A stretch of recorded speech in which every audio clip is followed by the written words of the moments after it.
Voilà un nouveau numéro des Amani Santé aujourd'hui. Merci pour votre fidélité. Vous êtes en train de nous suivre partout dans les lieux là-bas. Merci beaucoup de nous faire confiance.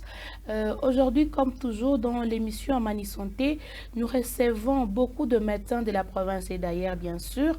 Et on parle des sujets un peu chaque jour. On essaie de développer quelque chose qui essaie de vous compliquer là chez vous. Vous avez des maladies que vous ne savez pas quel temps c'est voué, mais aujourd'hui, dans cette émission, on a toujours l'habitude de vous donner comment est-ce que vous allez vous en sortir avec votre maladie. Et aujourd'hui, comme toujours, on débat toujours sur un bon sujet. Aujourd'hui, on va parler sur le VIH. Je crois que le VIH, vous êtes nombreux, vous connaissez très bien le VIH. Vous savez ce que signifie le VIH ou vous ignorez. On va essayer de parler aujourd'hui avec un homme bien que je suis avec lui. Donc, comment vivre avec le sida, c'est notre sujet du jour. On va essayer de parler, on va discuter. Donc, vous êtes là en train de nous suivre. Merci encore pour votre fidélité. Je dis d'abord merci à Thomas Fouana, Michael Mouba, Joël Dalla pour la réalisation et merci à Galou Bamba pour la programmation. Comme je le dis à P, je ne serai pas celle sur ces beaux plateaux. Je suis en compagnie d'un homme bien qui maîtrise vraiment la matière. Donc, lui, je dis toujours qu'il garde donc Améla matière, quoi. Améla matière, c'est ce que j'allais dire, bien sûr. Alors, je vais déjà lui donner la parole. Il va se présenter. Et je crois que vous les connaissez. Ce n'est pas la première fois de les recevoir ici chez nous. Monsieur Marc, bonjour. Bonjour, merci, Madame Charma. J'espère que vous allez bien. Ouais, ça va très bien. Nous sommes très ravis de nous retrouver encore à nouveau sur ce beau plateau. Ça nous réjouit au moins. Ça va. D'accord. On sent vraiment que ça va avec votre sourire. Donc, tout va bien. On sent qu'aujourd'hui, on va manger la matière. Voilà, c'est ça. En tout cas, je suis vraiment content. Par moments, comme j'ai toujours dit aux jeunes, nous sommes là. Nous devons quand même aider à la jeunesse avec le peu de savoir que nous avons. J'encourage votre émission et pour tous ceux qui nous suivent et ceux qui nous soutiennent, afin que cette émission puisse commencer à se passer, nous disons vraiment merci. Donc mon sourire, c'est parce que je veux aider certaines personnes à maîtriser quelque chose qu'ils ignorent. Voilà.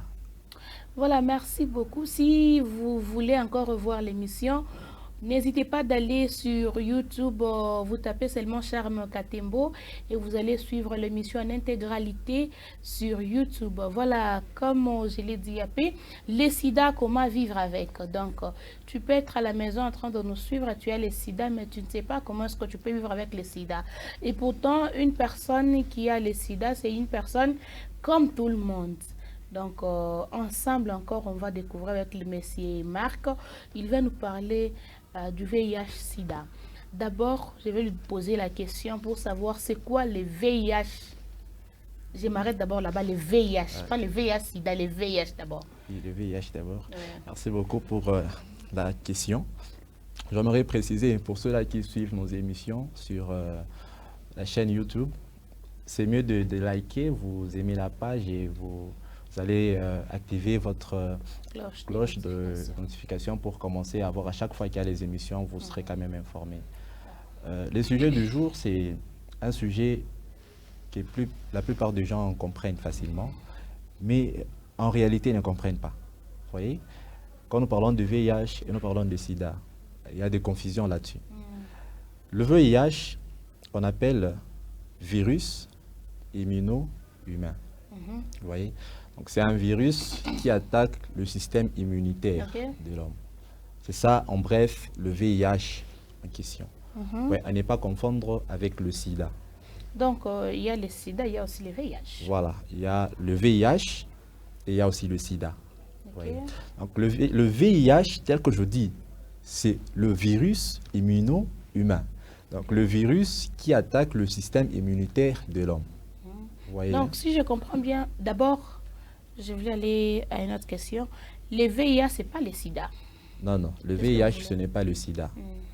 Nous parlons du sida, si je peux entamer déjà. Oui. Nous parlons du sida, c'est au moment où nous sommes à la phase terminale du VIH. Okay. Vous voyez, quand la personne est infectée du VIH, sans pour autant prendre des précautions, lorsque le virus évolue dans l'organisme, ça détruit au moins le système immunitaire de l'homme et que la personne se retrouve dans la stade qu'on appelle les immunodéprimés. Là, directement, il est dans une phase du sida. C'est la phase terminale. Quand on parle du sida à une personne, déjà, on se rend compte que la personne a vécu pendant longtemps avec le VIH. Ok. Et sans pour autant peut-être prendre des précautions, et on se retrouve maintenant dans le stade qui est terminal. Vous voyez, donc par là, on peut maintenant parler du sida. Donc, vous voulez dire aux gens qui sont en train de nous suivre que quand une personne elle est, par exemple, atteinte de cette maladie, c'est pas le sida, c'est d'abord le VIH. Voilà, c'est d'abord Et le c'est VIH. après que ça sera le sida. Oui. Donc, au moment où vous êtes infecté, l'infection, en fait, c'est dû au virus. Ok. C'est ces virus-là qui détruisent l'organisme. Au moment où on ne retrouve pas d'abord ces virus-là avant, le virus va se propager. Vous voyez, ça va se multiplier jusqu'à ce que votre système immunitaire sera affaibli. Au moment où votre système, donc c'est le système immunitaire qui nous protège contre certaines maladies. Vous voyez, peut-être si vous avez la malaria, l'organisme se défend contre cela. C'est parce qu'il y a le système immunitaire. Maintenant, ces virus là-bas, lorsque ça se retrouve dans l'organisme va produire beaucoup plus des anticorps pour combattre ces virus. Vous voyez? Mais étant donné que ces virus-là sont appelés virus immuno-humains, ça aussi, ça détruit le système immunitaire de l'homme. Vous voyez déjà? Au moment où ça détruit ce système-là, et que la personne peut-être n'était pas vigilante, ou tout comme la personne avait ignoré, ça va se propager seulement comme ça. Il y a certaines personnes qui évoluent sans pour autant avoir de symptômes, des signes. Ouais. Mais au moment où ça sera un peu grave, c'est alors qu'on va découvrir. Et quand on découvre, on essaie de doser le taux d'anticorps. On se rend compte que la personne est vraiment en dépression. Il n'en a pas beaucoup. Là, déjà, nous tendons vers la dernière phase du sida. Vous voyez. Donc là, déjà, dans la phase du sida, là, c'est déjà, on voit la mort tout près. Mais avec le VIH, on peut vivre longtemps. Mais quand on est dans la stade du sida, là, vraiment, c'est compliqué. Voyez. Voilà, vous avez compris, il vient de nous expliquer qu'avec le VIH, on peut vivre vraiment même 20 ans, même 30 ans, oui. On peut y aller, oui, oui. On peut aller, on peut vivre avec. Mais quand déjà on a le sida là, tu peux même pas tenir pendant 2 mois. 2 mois, c'est vraiment beaucoup. Donc, il faut déjà savoir que le VIH, ce n'est pas le sida. Le sida, c'est quand il atteindre stade moya ya mwisho ya maisha ya muntu.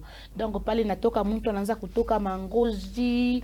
Donc, muntu anakuwa na refléter bintu bimwa là, mais non, c'est quand c'est le sida.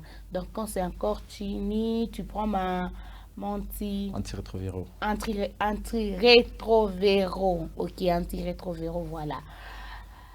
Comme on a kuikunywa ou konekunywa, là c'est encore le VIH, ça tu vas t'en sortir très bien. Mais quand il y a une phase de sida, là je ne sais pas qu'est-ce qui va tenir. Là c'est seulement prier Dieu. Voilà.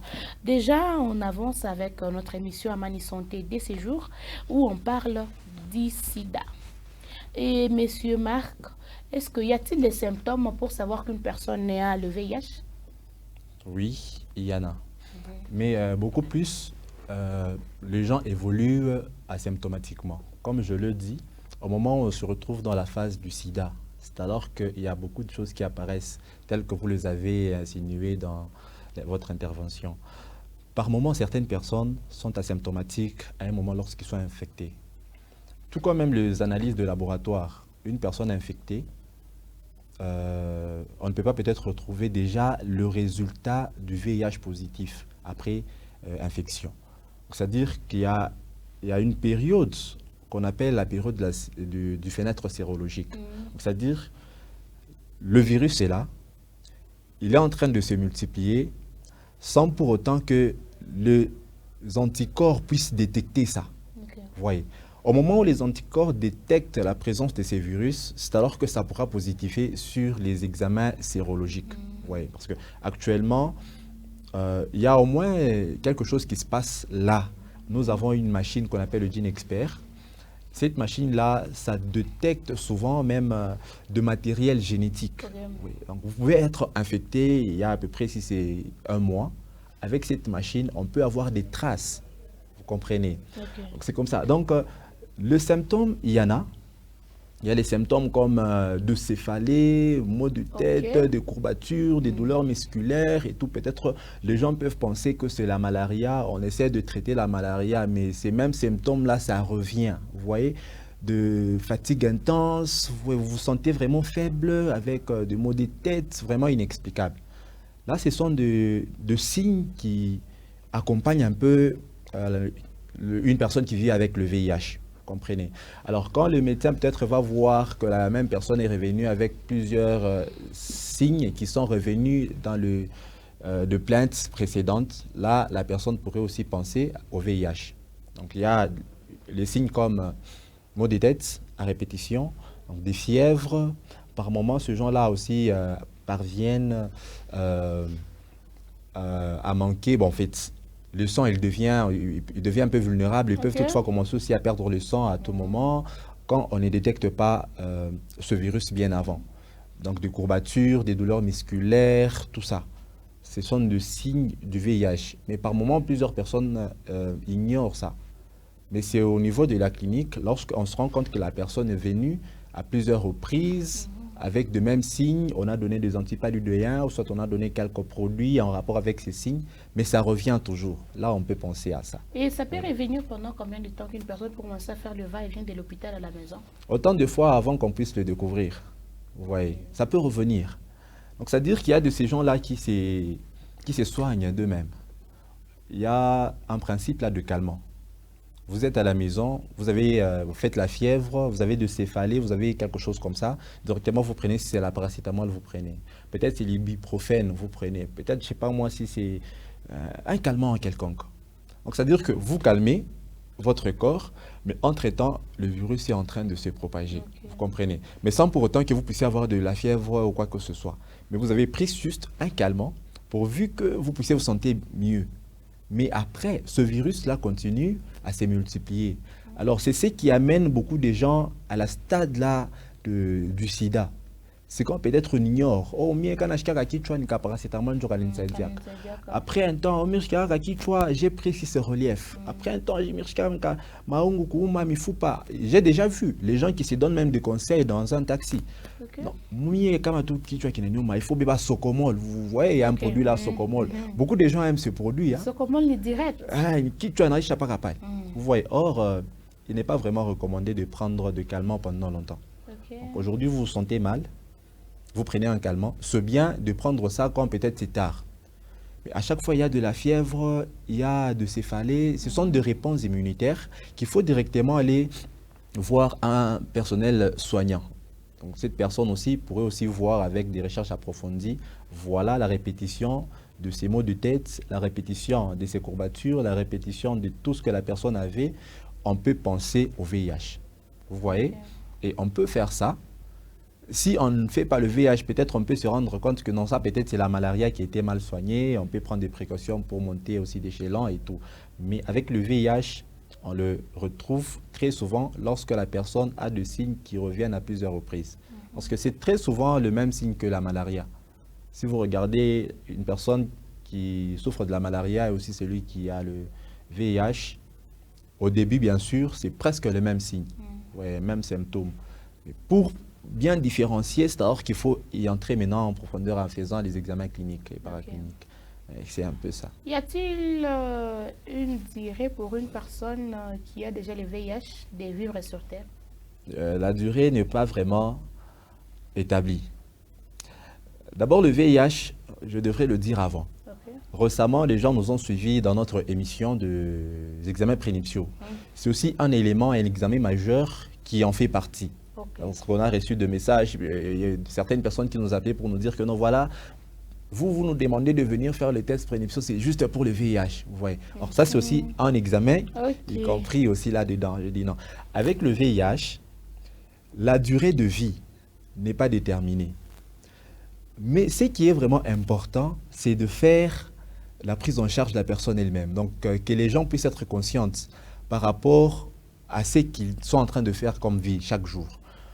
Récemment, c'était une question que j'avais posée à un ami, je crois que c'était sur le plateau. La personne m'a dit, Moi, là où je ne peux pas faire ces examens-là de VIH parce que je me connais. Vous voyez? Donc, la personne ignore au moins comment est-ce qu'elle peut atteindre le VIH. Vous voyez? Alors, je lui ai dit, non, le VIH ne peut pas venir seulement par la voie sexuelle. Il y a plusieurs façons d'être attrapé de cette maladie. Mais au moment où vous trouvez le VIH avant et vous prenez des précautions pour aller commencer à suivre peut-être un traitement, là, vous avez une durée de vie. En tout cas, vous allez vivre pendant longtemps. Si vous le découvrez bien avant et vous prenez des précautions pour commencer à prendre le produit, à suivre tout ce qu'on vous donne comme conseil à l'hôpital, en tout cas, même les gens ne sauront même pas que vous vivez avec. En tout cas, dans la nature, il y a des gens avec lesquels nous vivons. Ils ont le VIH, mais vu qu'ils sont sérieux, ils sont stricts à tout moment. J'ai un papa comme ça que j'encourage de fois. Si en tout cas il m'entend, il va se rendre compte que c'est lui. Il vient seulement comme ça. Mon cher, on n'est plus mes VIH, on n'est plus mais c'est mon corps, je veux savoir. Mais il a un courage là que vous ne pouvez pas comprendre. Moi-même, je me dis, ah, ce qu'il lui fait chaque fois, moi je ne saurais pas. Vous voyez, il vient, mon cher Pima, on n'est plus mais vous encouragez les gens qui ont été dépistés. Oui, parce que pour nous d'abord, les personnels soignants, c'est vraiment important. Vous voyez, pour nous d'abord qui travaillons dans les laboratoires, c'est vraiment important. Vous vous rendez compte aujourd'hui, j'ai eu à recevoir 24 personnes qui sont venues. Je les ai prélevées, j'ai prélevé. Vous pouvez vous blesser hein, sans pour autant connaître l'état de cette personne. Vous voyez. Et peut-être vous faites le test, vous vous rendez compte que non, c'est négatif. Or, la personne est infectée, mais il est dans la fenêtre sérologique. Là, c'est impossible de voir qu'il y a des résultats positifs. Peut-être vous pouvez vous infecter seulement comme ça. Pour nous, c'est recommandé après chaque 3 mois. Vous faites les examens, vous vous analysez. Après 3 mois, vous le faites. Après 3 mois, vous le faites. Donc, c'est comme ça. Pour nous, c'est une vie. Mais pour les autres qui nous suivent, beaucoup de gens sont ignorants. Et les gens peuvent te dire que non, moi, en tout cas, j'étais à l'hôpital il y a très longtemps. Mais peut-être quand vous allez au salon de coiffure, la lame de rasoir qu'on a utilisée chez toi, peut-être on a fait erreur parce que j'ai vu même les gens qui travaillent dans des salons de coiffure, la façon dont ils mettent leur lame de rasoir. Donc c'est facile que la personne se trompe. Au lieu de prendre la lame qu'il a ouverte juste pour vous, mais il fait erreur de prendre une autre lame. Il utilise ça sur votre tête. Peut-être il a blessé une personne qui vivait avec la... Voilà. Donc c'est-à-dire déjà, lui, il va utiliser chez vous. Directement, vous serez contaminé. Et parlant de ça, les gens utilisent de l'alcool pensant que l'alcool là, ça va... Ça ne désinfecte pas. Et pourtant, cet alcool, ça fixe les virus. L'alcool ne peut pas enlever. Vous voyez, au moins qu'on puisse y mettre aussi d'autres mélanges, mais sinon en soi, l'alcool ne tue pas le virus. Ça le fixe au moins quelque part pour empêcher à ce que ça puisse se propager. Vous voyez? Donc, en soi, c'est ça. La durée de vie dépend de la personne elle-même. Si on découvre le virus avant, là, la personne peut vivre pendant longtemps et lorsque la personne prenne seulement des précautions et tout. Parce que par moment, je vois les gens, et là, le VIH, il se dit, ah, mi chéné kuchika kufa mi moe. Faut que tu ta kufa ba mingi parce que la personne, alors moi aussi, je ne peux pas accepter mourir seul. Donc ça atteint na banduku yake. Donc les attaques mnamfuata mbalabala ni oui. Les personnes ne disent jamais non. Madame, oui. Vous voyez, déjà et à chaque fois, moi je suis comme ça et je ne peux pas mourir seul. Ces gens-là qui nous suivent, ça c'est un conseil. Le VIH, ce virus-là qui infecte les gens, il n'est qu'à la masushi à Kwachan. Vous voyez. Il est sous Shukunayo, il y a VIH, yako. Comme on a tafuta uishi biamingi, vous devez normalement garder les souches pourvu que na ile ARV on a kuna mentir rétroviraux na kunwa et que patio quand même qu'à durée de vie que ka bien. Parce que si vous voulez mourir avec les gens, vous allez mourir tôt. Parce que en prenant les gens, vous ne savez pas aussi leur état sérologique. Vous faites l'amour après, tu es maintenant infecté dans Souchingine. Là maintenant, les antirétroviraux que vous allez commencer à prendre, ça ne va même plus vous servir à quelque chose. Vous voyez, vous allez maintenant accélérer. Vous voyez, vous avez déjà 2 virus là à Masushi Aquachana dans votre corps. Vous allez souffrir. On va vous donner des ARV, en tout cas autant de quoi par dépression. Vous voyez un peu, hein? Donc si vous voulez vivre longtemps, prenez juste acte de vivre comme si vous n'aviez pas cette maladie. Mais tout en prenant les précautions, et à Kubeba Madawa à tout moment, on vous dit il ne faut pas peut-être vous exposer, Kumabaridi, parce que déjà, vous, votre état et immunité, il est un peu chini. Donc, c'est ce que je dis, le sida ne tue personne. Ok. Le sida, en tout cas, ça ne tue personne. Sida est ouaké muntu. Mais ce qui tue les gens, ce sont les maladies opportunistes. Ouais. Donc, c'est-à-dire, tu as le VIH, kama ni tuberculose, pas capable itakubamba. Kama ni malaria, itakubamba. Kama ni typhoïde, itakubamba. Tena itanzo de multiplier mbio parce que l'immunité tena ina mo ya kwanza kusaidia, voilà. Donc, il y en a pas, il y a plus d'immunité. Alors si on a vivre mo ile sans Afrique mo ile stade, ni kama malaria tout kaloko. Comme on prend l'exemple il y a un parasite Plasmodium. C'est aussi un parasite où dans ma globule rouge. Il aime bien se nourrir de l'hémoglobine. Et la coula, il est directement dans mon chouka. Dans mon chouka, donc il faut banaweka, malaria, fièvre qui donc dans. Donc c'est-à-dire que ce sont des maladies opportunistes qui tuent. Alors pour que au fike mouilé, c'est comme ou chaque bébé il est à la légèreté, ton état là, tu dis, mais je ne peux pas mourir seul. Alors en fin de compte, vous vous détruisez vous-même. Vous voyez un peu. C'est dans ce sens. Le VIH, c'est vraiment énorme. C'est vraiment énorme. Mais le conseil que nous donnons, pour les gens qui vivent déjà avec cette maladie, donc les gens qui ont déjà ce virus, il faut vraiment prendre acte et conscience de ce que vous êtes. C'est ça. Pour nous qui connaissons le secret de malade, pour détruire les malades, c'est nous-mêmes. Il faut vraiment garder le secret, en tout cas pour ceux qui vivent, pour ceux qui travaillent dans des bureaux centrales, pour ceux qui savent au moins les idées, ou les Kuna, ou la Chine, que ça reste comme ça entre eux. Donc la vie de ces gens-là dépend par moment de nous. Vous voyez, garder le secret de ces gens, c'est leur garantir une vie. Et aussi, comme on avait les secrets à Montona et Peleka, déjà tu seras condamné. Et par Dieu, Dieu va te condamner. Mais pourquoi tu as dit ça? Pourquoi tu as fait ça? Tu as prêté serment, mais pourquoi tu as fait ça? La confidentialité des résultats de malades. En tout cas, les gens qui vivent avec, soyez là. Même si vous pouvez entrer en contact avec quelqu'un du bureau central, quelqu'un qui est habilité à donner le produit. Atapita tu polepole anakuwa anakuachia dawa yako anaenda, vous voyez. Mais non, la peur que bantu beko nayo paka ule muntu ule tumina muita mon cher na dawa lete ko dawa, ils peuvent aller aussi kwa mtu mwingine ule wa dada ni chosha mimi mpelekea dawa chaque fois. Non, moi je connais, il y a des gens qui travaillent sur ça. Je connais les gens qui travaillent mon service ya ku peleka madawa ya ma antirétroviraux. Je connais. Ils sont là, parce que normalement, si la personne acceptait, je vois d'abord quelqu'un là, Munjia, une dame qui vivait avec le VIH. Où les dames pitaka kumpacha dawa, on a pita. Bana pita na ni hivi. Oui, oui. Akuna ta c'est yambo sanabari. Parce que la dame là-bas, c'est une personnelle aussi médicale. Et à kwenda kupeleka dawa anawasi ni kwa ule mlinda kupeleka mebasha kubebaka ni ma précaution c'est madada mika unafanya nipacha dawa yangu ushukue kwangu fanya hivi vous voyez, nous les personnels soignants atukalaki na ile temps ya kubeba information ya muntu kupeleka kwa mtu mwingine surtout ile mambo ya malaria ile bata kufunga utaisha carrière yako mu prison. Donc en tout cas c'est ça. Pour les gens qui ne connaissent pas, si on dévoile votre secret de la maladie, vous êtes habilité d'aller porter plainte et la personne là-bas bata mufunga tena basta mfunga 2 ans 3 ans ni maane ya mingi sana. N'ayez pas peur, nous sommes conscients de ce qu'on fait. Voilà, merci beaucoup, Monsieur Marc. Vous, si on ne vous coupe la parole, vous pouvez même finir tout un tas de choses. Bon, vous savez, c'est important. D'accord. Quand j'en parle un peu trop, moi je suis jeune, je n'arrête jamais de le dire. Dans la jeunesse, il y a beaucoup de confusion. Alors, pour essayer d'enlever ces confusions-là dans les têtes des gens, nous sommes habilités à trop parler. Et trop parler pour que les jeunes puissent comprendre. Vous voyez? Alors, peut-être les gens ne connaissaient pas.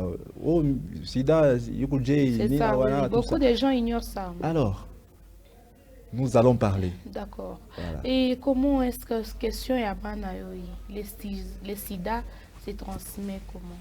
Ah, ok. Ça, c'est une très bonne question. Très bonne question. Beaucoup de gens ignorent. On le dit en rapport avec ce qui se passe dans la rue. Le sida se transmet de plusieurs façons. Comme je l'ai d'abord dit, en rapport avec les objets tranchants qui ne sont pas stérilisés. Vous voyez?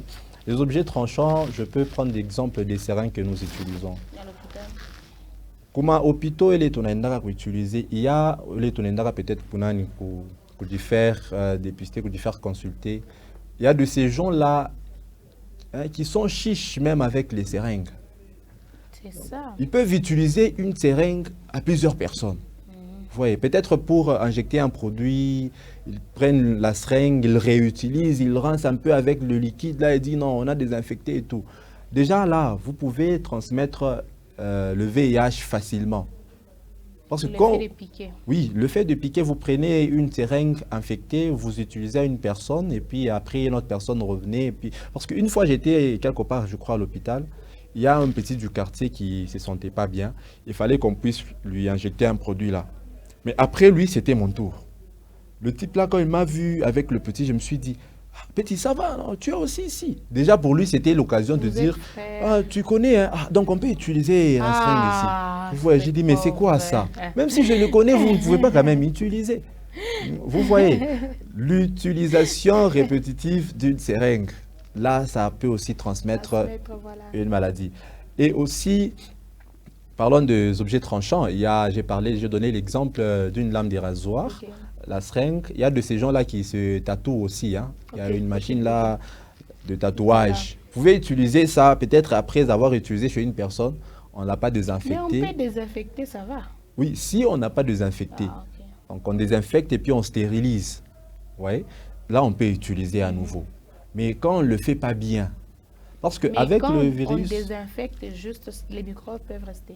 Oui, c'est facile. Si on ne le fait pas bien, on désinfecte, les microbes peuvent rester. Et d'ailleurs, dans le cas du VIH, là, la désinfection seulement, ça ne suffit pas.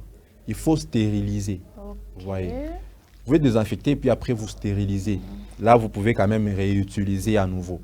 Vous voyez. Il y a plusieurs sortes de stérilisation et désinfection. Ça, je crois qu'on pourra en parler dans les sujets à venir. Donc, une machine à tatouage, ça peut aussi être sujet à une propagande de la maladie et aussi par la voie sexuelle. Vous voyez, quand les gens font l'amour sans pour autant utiliser une méthode contraceptive, ou soit ils n'utilisent pas peut-être le préservatif, ils peuvent aussi utiliser le préservatif, mais sans pour autant savoir comment l'utiliser. Vous voyez, ça peut aussi être une façon aussi de se transmettre la maladie. Vous comprenez? Il y a aussi des gens qui nous demandent, est-ce que si j'embrasse la personne, est-ce que ça peut... C'est là où j'allais même arriver. C'est vrai, hein? Oui.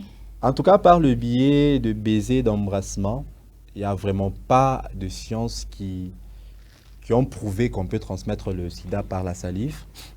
Mais au moins, vous voyez, il y a des gens, il y a des herpès labiales, hein? Vous avez déjà entendu, hein? De lésions au niveau des langues et tout. Ça peut aussi... Donc, ce qui est important, c'est lorsqu'il y a le contact de sang d'une personne vers l'autre. Parce que quand nous prenons l'exemple, par exemple, de rapports sexuels, il y a des frottements qui peuvent entraîner des lésions chez les deux partenaires. Vous voyez? Au moment où l'autre là est infecté, l'autre n'est pas infecté, il y aura partage de sang. C'est ce sang-là de X qui sera en contact avec celui de Y directement. Et s'il n'y a pas de lésion, il n'y aura pas de transmission.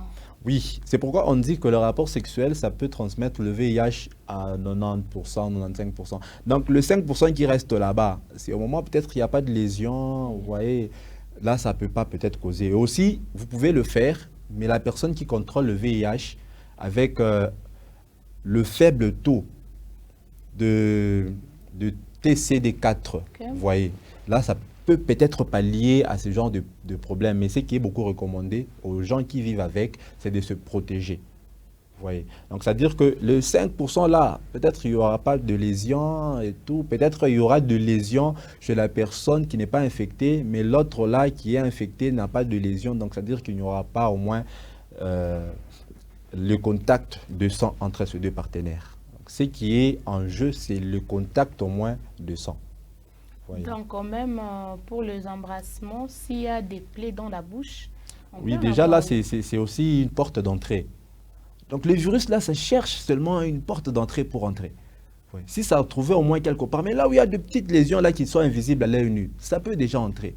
Et par rapport au piercing, oui. Est-ce que quand on est en train de percer un enfant ou une grande personne, oui. aux oreilles par exemple, la personne peut aussi avoir le VIH à partir du piercing? Ça dépend de ce que vous utilisez pour percer. Par exemple, on utilise carrément les petits vis là. Oui. Là, c'est un peu impossible au moment où vous l'utilisez et ça reste là, non? Ça reste, n'est-ce pas? Oui, ça reste. Ça reste pour la personne. Le problème, c'est la gestion de ces histoires-là qu'on met au moment où on a pris. Avec le piercing aux oreilles, on met directement, ça reste là-bas. Ah, là, il n'y a pas de risque. Il n'y a même pas de risque de la transmission du VIH. Okay. Donc, le risque, ça intervient dans quel moment? Au moment où vous êtes en contact avec une personne infectée, vous utilisez quelque chose à une personne avant de l'utiliser à l'autre, ou soit vous utilisez la même chose à une autre personne, là au moins ça donne au moins le risque de s'infecter. Mais si c'est quelque chose seulement pour une personne là, c'est comme si vous utilisez la lame des rasoirs, vous l'ouvrez dans le papier et puis vous utilisez, là il n'y aura même pas à penser sur ça. Et par rapport à l'utilisation des rasoirs, Bic Gillette. Ça, le problème, c'est qu'il ne faut pas utiliser à deux personnes différentes. Mais si on est en couple, on peut utiliser. C'est pourquoi... Et brosse à dents. Ok, ça aussi, c'est aussi important. Quand vous vous brossez, il y a des brosses là qui sont très dures, qui risquent même d'entraîner des lésions dans la bouche. Là, si aussi vous remarquez bien, ce sont des brosses vraiment utilisées pour le moment. Oui. Brosses dures là. Voilà. Ce brosse-là, ça peut transmettre facilement la maladie. Facilement d'ailleurs. Parce que quand vous vous brossez là, il y a des lésions. Moi, j'ai déjà eu à utiliser une brosse pareille. Après, quand je voulais cracher, j'ai vu que l'eau là que j'avais craché, il y avait aussi le sang. Je me suis dit, déjà, nous craignons, c'est le sang. Si vous utilisez une brosse à dents qui vous a lésé, dans le couple, il y a le couple sain. La maman, le papa, ils sont sains. Peut-être avant de s'engager, ils sont passés par nous pour les examens prénuptiaux. Donc, c'est ce que j'ai fait récemment. Et ils se sont rendus compte qu'ils sont sains. Mais le problème, c'est le comportement de chaque individu dans son foyer. Le comportement et aussi ce qu'on fait au quotidien. S'ils ont l'habitude de se faire dépister à tout moment, ils peuvent utiliser. Et pourtant, utiliser une brosse à dents, ce n'est pas seulement pour éviter le VIH. Il y a beaucoup de maladies qui peuvent aussi arriver au moment où vous êtes en contact avec la salive. Là, nous sommes là pour parler du VIH. Parce que la salive aussi peut transmettre d'autres pathologies. Vous voyez? Mais avec des brosses à dents actuelles qui sont très dures, je crois que ce n'est pas vraiment important d'utiliser une brosse à dents chez l'homme et aussi chez la femme. Mais quand on est en couple, là, c'est normal. C'est l'amour ou bien c'est quoi? Quand on est en couple, papa, c'est normal. Quand vous serez aussi en couple un jour, vous vous souviendrez même de moi. Ah, Madame Charme, elle avait raison sur les plateaux. Nous donnons des conseils seulement sur ça.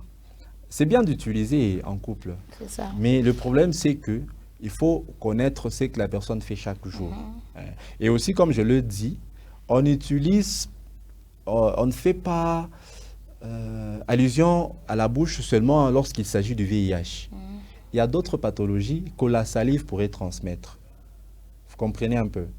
Et aussi une chose, je l'avais encore dit, il y a certaines substances, certains liquides biologiques qui peuvent être normaux chez la personne. Vous voyez, vous avez le liquide, vous pouvez en avoir, il n'y a pas de souci. Mais au moment où ça change de corps, ça devient pathologique chez une autre personne. Vous voyez, chez vous, vous vivez normalement, vous êtes peut-être porteuse saine et tout. Mais lorsque l'homme ou soit une autre personne le prenait de vous pour en vivre avec, ça devient une maladie. Est-ce que, ok, merci beaucoup. Des partenaires, donc des conjoints en fait. Si les deux conjoints et tous de vivre avec le VIH, y a-t-il moyen de faire des rapports sexuels normalement? Il n'y aura pas de danger? Déjà là, quand il y a le VIH, il y a un danger. Ça revient à l'exemple que j'ai donné par rapport aux souches. Vous pouvez vivre avec le VIH, vous avez votre souche. et vous, vous avez autre souche. Si vous voulez bafouer cela en vous disant que non, de toute façon, ma femme a le VIH, moi aussi, j'en ai. Donc, on ne peut pas peut-être faire attention à ce qui est de préservatif et tout. Donc là, vous allez maintenant perturber la façon dont on est en train de gérer vos taux d'anticorps. Ce qui est mieux à faire pour les deux personnes, pour les deux partenaires qui vivent avec le VIH dans le couple, c'est vraiment utiliser la méthode de contraceptif. Ouais, utiliser seulement le préservatif à tout moment. Tout ça, c'est pour éviter à ce que parmi vous deux, une personne puisse aller très bien avant ou très tôt. Lorsque vous avez deux souches, je le dis, vous avez les deux souches là-bas du VIH, là, ça devient vraiment dangereux. Alors, c'est mieux de vous contacter seulement de votre souche là sans pour autant prendre encore d'autres. Parce que même si vous êtes en couple, mais vous ne savez pas vraiment, d'abord le taux, ça sera différent. Peut-être c'est vous qui avez amené la maladie à votre femme. Donc, vous étiez dans une stade qui était évoluée, mais votre femme l'a prise il n'y a pas longtemps. Vous voyez, ça va changer de souche. Je ne veux pas dire que c'est le même souche qui était chez vous qui sera aussi chez la femme. Non, ça va se comporter encore autrement. Alors, si vous vous retrouvez dans de telles situations, ce qui est vraiment important pour garantir la vie de tout le monde, prendre des rétroviraux et aussi utiliser des préservatifs à tout moment et consulter le médecin à chaque fois, doser vos taux d'anticorps à tout moment pour qu'on essaie au moins de voir comment est-ce que vous évoluez. C'est un peu Et ça. par exemple, deux personnes qui se sont rencontrées il y a peu et que l'un d'entre ces deux personnes est malade. Ok. Est-ce que ces deux peuvent vraiment commencer à faire des rapports sexuels normalement chaque fois? Et un jour, quand la dame ou le monsieur, c'est Balamambia que tu vois, fiston et qu'on a sida. Et la dame peut aller à l'hôpital, me consulter, il est normal. Ça peut se faire. Bon, il y a d'abord un exemple que je vais donner une fois. Il y avait deux dames qui poursuivaient un monsieur. Le monsieur là avait vraiment de l'argent. Alors, une personne voulait séparer ces deux-là. Il se dit non, ma chère, le type là-bas a le VIH. C'est pour que la dame puisse laisser ces messieurs et l'autre là puisse profiter. Vous comprenez? Alors, la fille a dit, en tout cas, tellement qu'elle était aussi immature, elle est allée voir les messieurs. Ah, toi, tous ces temps, tu avais le VIH et tu ne m'avais pas dit, tu voulais mourir avec moi, je vais te porter plainte. Les messieurs aussi étaient surpris. Moi, le VIH. D'abord, je n'ai même pas eu à aller à l'hôpital pour me faire dépister. Comment est-ce que tu l'as su? On part à l'hôpital. Et les messieurs et la dame qu'on avait informés, ils sont allés. Et quand ils sont arrivés à l'hôpital, ils se sont rendus compte que les messieurs n'avaient pas le sida. Et c'est la dame qui a le sida? Même pas la dame. Donc, il y avait les deux dames là. Une personne qui voulait qu'on laisse les messieurs à l'autre dame. Vous voyez? Non, lui, il a le sida. Donc, pour faire comprendre aux gens que, aujourd'hui, si on dose la présence du VIH, si on essaie de faire le dépistage pour savoir si vous en avez ou pas, si à l'hôpital, on vous dit que vous n'en avez pas, ce n'est pas la finalité. Il faut prendre 3 mois encore. Et dans ces 3 mois-là, vous devez vraiment être attentif et aussi être souple pour ne pas être en contact avec certaines substances qui peuvent aussi vous apporter une maladie. Donc après les 3 mois-là, vous repartez encore à l'hôpital pour qu'on redose encore. Mais s'il n'y en a pas, là on peut déjà dire que non, c'est bon, il n'y a rien. Vous voyez? Une personne peut aussi prendre le VIH et en étant en contact avec l'autre, 2 ou 3 jours après, non, il a le VIH, toi aussi va qu'on puisse t'examiner. Là, vous ne trouverez jamais ça. Vous ne trouverez jamais. Bon, aujourd'hui, moi, je ne cesserai jamais de le dire. Oui. Je ne cesserai jamais. Il y a beaucoup de gens qui m'en veulent. Pour votre information, je suis en train de proclamer les hauts faits de la province. Okay. Aujourd'hui, il y a les biologistes qui sont engagés. À moins qu'ils sont là. Il y a une machine, beaucoup de gens de mon domaine connaissent très bien. Il y a le Gene Expert. Il y a le AB750. Ces deux machines là-bas, ils sont programmés. Donc, on peut commencer à doser le VIH, même au cours d'un mois, on peut trouver ça. Wow. Vous voyez? Pourtant, avant d'attendre les 3 mois. Parce que ces machines-là sont vraiment très sophistiquées. Ça détecte le matériel génétique. Donc, même s'il y a de traces, je vous avais dit que Maman Fifi, en tout cas, fera un effort pour qu'on ne puisse pas commencer à aller ailleurs. Je vous donne vraiment un petit conseil. Moi, je crois qu'on tend déjà vers la fin. Oui, on tend déjà vers la fin. Oui. Faites-nous confiance. Elle est là, maman Fifi. Elle a fait vraiment de grandes choses. Je l'applaudis. Aujourd'hui, moi, j'avais reçu mes formations à Lubumbashi, à ce qui concerne le laboratoire. C'est là que j'avais reçu, au grand laboratoire de Sendwe. Ok. Aujourd'hui, le grand laboratoire là, de Sendwe ne peut pas être comparable à Mwangechi. Si vraiment on prend le laboratoire avec les deux mains, je vois, il y a le ministre Espérant Mouzakam, le ministre de la Santé. Lui aussi, vraiment, il est bien habilité à poursuivre ces histoires. Si on prenait l'hôpital de Mwangechi aujourd'hui, on va arranger beaucoup de choses. Le problème de banque de sang, on va gérer ça ici. Le AB 750, des machines dont je parle, comme Maman Fifi a fait comme don. Si vraiment on prenait ça, ces machines-là, on essaie de former les gens, on forme les gens, problème de la santé, s'il n'y en aura pas. Il n'y en aura pas, on va commencer à détecter, on va commencer à faire des examens vraiment très expérimentés. Question seulement d'avoir une bonne volonté, de faire confiance aux gens qui sont là. Ils sont vraiment établis. Maman Fifi fait ses actions et je crois aujourd'hui il y a ces machines. Demain peut-être il pourra passer pour voir comment est-ce que les gens les utilisent. S'il y a la motivation, on va motiver les gens. S'il y a arrangé, on va arranger.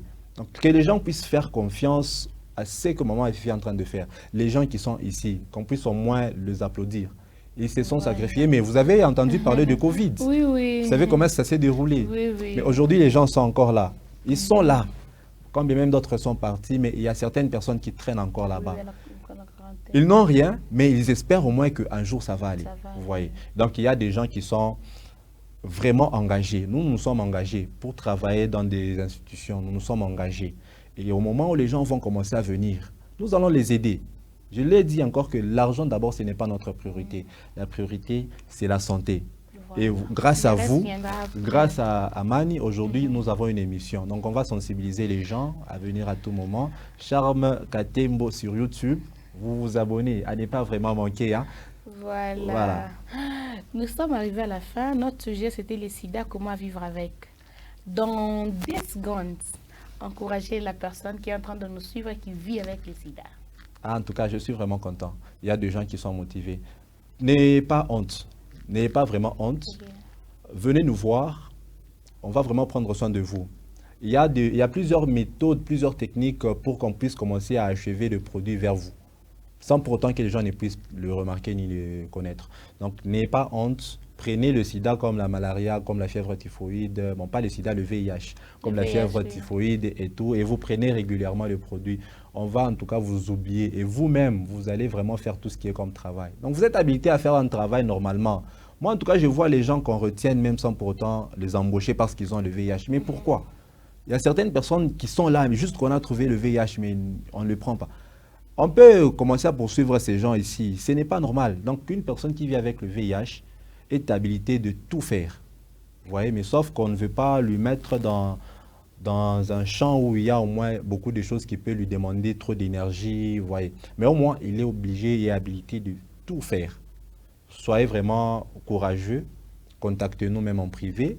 Mon numéro, je crois, je vais le donner et nous sommes là pour vous. Donnez directement le numéro avant. Le 097 00 199 05. Donc 097 00 199 05. Tout comme sur YouTube, vous allez juste taper Marc Chimba et vous aurez nos actualités. Voilà, merci beaucoup. Le sida, ce n'est pas un tabou. Le sida, c'est une maladie comme la tête, comme les yeux, comme l'appendice, comme les kystes, comme la diarrhée. Donc ne te sous-estime pas parce que tu as le sida. Tu es aussi une personne, tu as droit à la vie. Tu prends les médicaments normalement. Tu pars à tes activités normalement, fais tout ce que tu peux faire. Si tu as le sida, tu as le VIH, ne te décourage pas. Si tu veux voir le médecin, il est là, il a laissé son numéro, vous allez les contacter. Ou soit vous tapez sur YouTube Marc Chimba, vous allez les retrouver. Ou encore Charme Katembo. Voilà, merci beaucoup à vous, merci pour votre fidélité. Vous étiez nombreux en train de nous suivre au Lualaba, ailleurs. Merci beaucoup et on vous retrouve encore prochainement avec un autre sujet.